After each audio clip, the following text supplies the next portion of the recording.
What's going on YouTube? It's your boy Job back again with another video.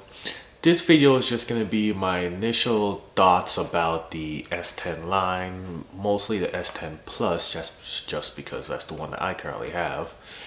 And just to let you know, this is not going to be a full review video.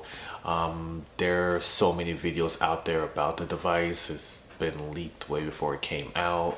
So if you're watching this, you already know everything you do know about the device. You just want to know how I feel, and I appreciate that.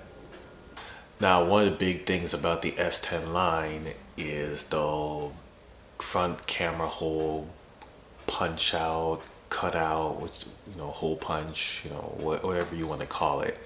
That was very controversial when the first initial rumors came out, like this one. Now, no, that wasn't gonna work. That looked horrible. Just the two holes, and in the center, it was weird.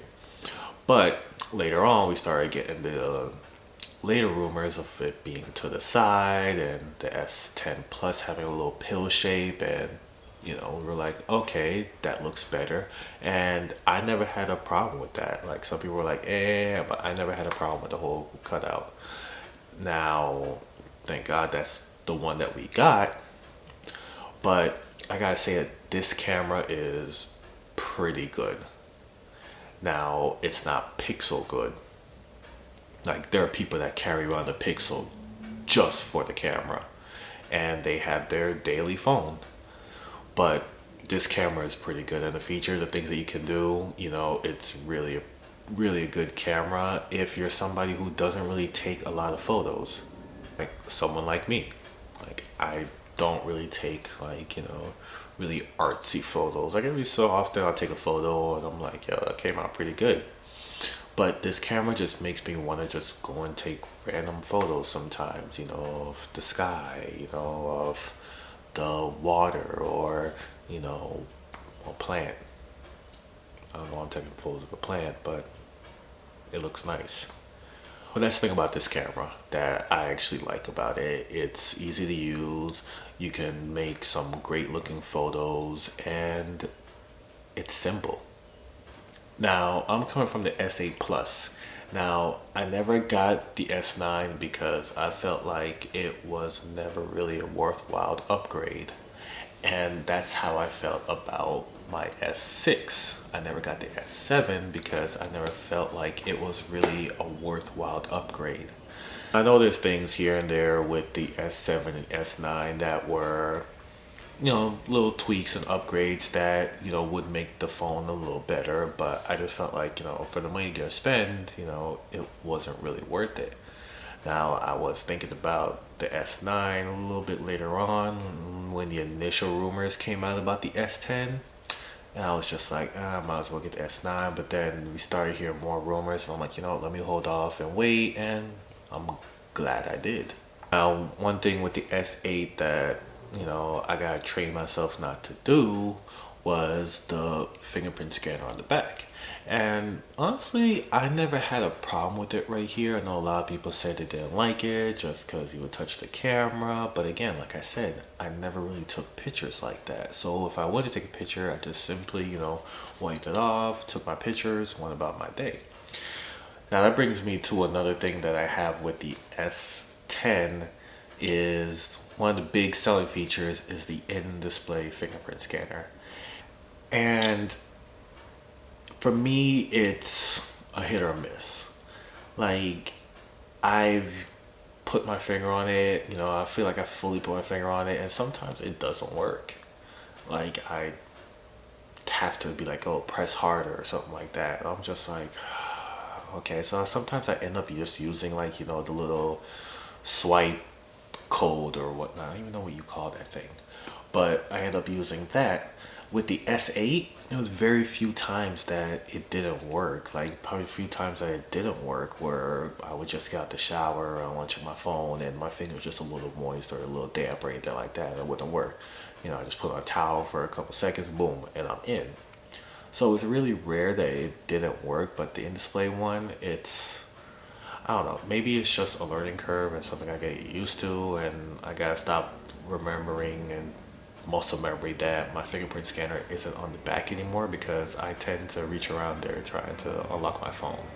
And another thing that I do miss also, little notification light.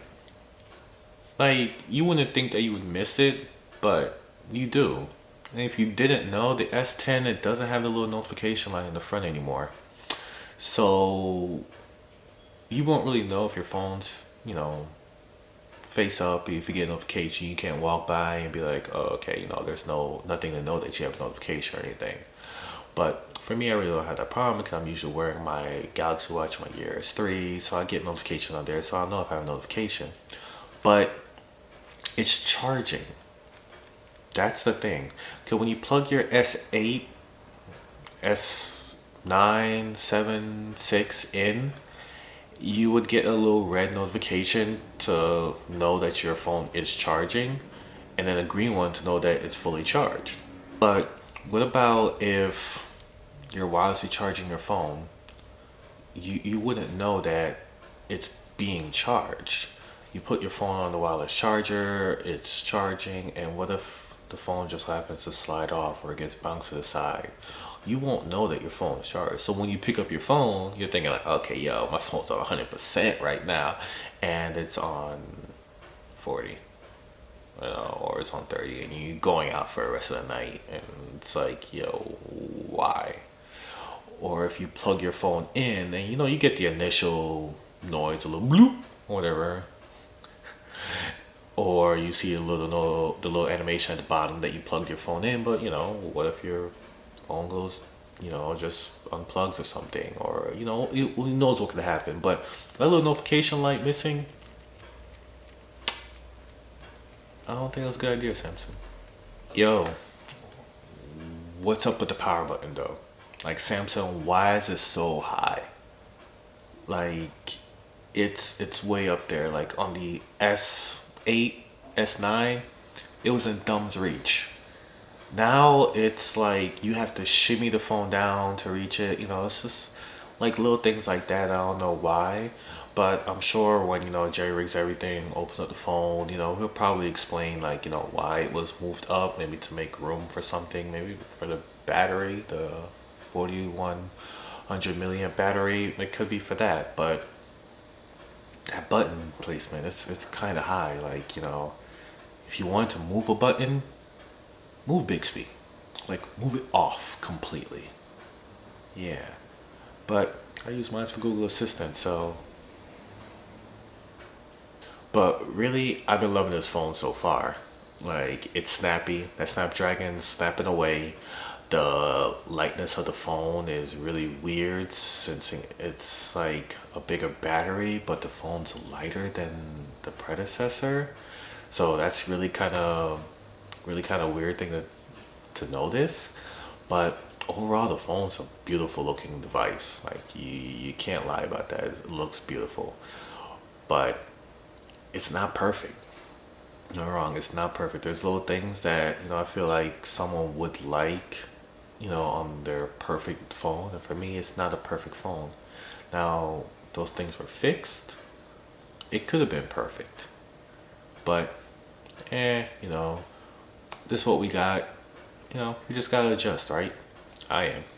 But guys, like I said, it's not a full review or anything like that. It's just how I feel about the device. So if you're here till the end, thank you for rocking out with me. So until I see you guys on the next one, peace.